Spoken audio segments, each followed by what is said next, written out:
I'm not going to lie, I hate sequels, especially when I never had a chance to see the original production. That posed a bit of a problem when it came to reviewing Hotline Miami 2, since I never had a chance to play the original Hotline Miami game.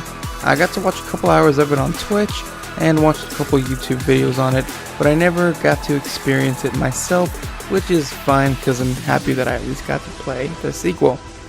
The good thing about sequels in video games, or pretty much in general, is that the developers get to see what the player base likes and dislikes about their title. They can adjust the second only to include the good parts and exclude the bad parts. The thing that makes it difficult in this case is the whole thing is the good part. In cases like this, there's only one thing to do, and that is to make it better, which they pretty much did for the most part. It still retains that ultra-violent, retro look and feel and that annoying top-down playstyle, but instead of a series of small rooms, Hotline Miami 2 places you in a massive open space with enemies and dangers everywhere. It's really, really hard, and I died a lot, which encourages a more strategic approach. Though a challenge is always nice, and I do embrace the change in level sizes, sometimes it can be a bit daunting and even a bit too challenging at times, especially for someone like me who doesn't play a lot of games like this.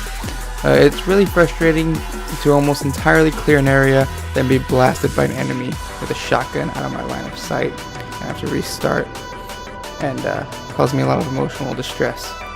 There is one redeeming feature that I will get to later, but first, the artwork is really nice. It's reminiscent of older games, and even with the nature of the game mechanics and soundtrack, make it feel like an older game, which is pretty refreshing for me. I've grown to enjoy that retro style artwork in some games, and I feel with the amount of violence and obscenities in the Hotline Miami saga, it just works fine. If this were in Super HD, I'm sure it wouldn't have been received the same way by a lot of people. I'm not going to comment on the music and soundtrack since that really isn't my area of expertise, though I've been meaning to change that. However, I can look at it from a normal consumer's point of view, and that is, it fits with the rest of the retro look and feel this game was going for. I love that pumped up like electronic type music in the background. I like the sound effects. It seemed somewhat unique. It all fit together like a puzzle. It was very good. Now back to the level thing. The low levels were a tad sizey and took a little strategy to maneuver. There is one redeeming feature, and that is an improved lock-on system. When you hit the lock-on button, it lets you lock on to the closest enemy to your cursor. If they're outside of your line of sight, it gives you a red arrow that points to the direction. Though it is a little unfair, it does make clearing most levels a little easier and less frustrating. It seems to have not really taken any of the difficulty away, more or less just accommodates for the scaled up levels and amount of enemies in said levels. I do think the scaled up levels, though a bit annoying at times, is interesting, especially because the game implements the same fast-paced continuous movement through the levels, only with a slightly different approach.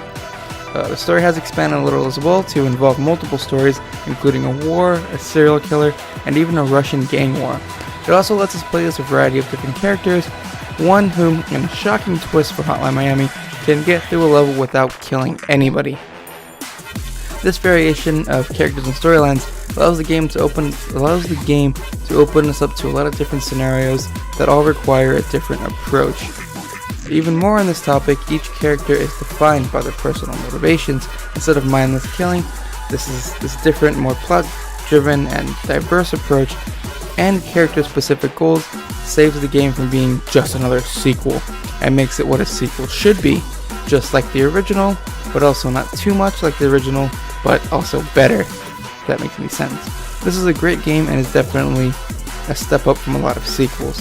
I love its more plot-driven approach and multiple storylines. It's an all-around great game, and I'm sure a lot of fans of the original game will love, or already love depending on when this video comes out. I said that weird. I'd not recommend it for kids unless you're a cool parent. It has lots of violence and other obscenities. Even my mother wouldn't allow me to view until I was at least 11, but it's great for fans of the original and people who like this retro top-down shooty type games.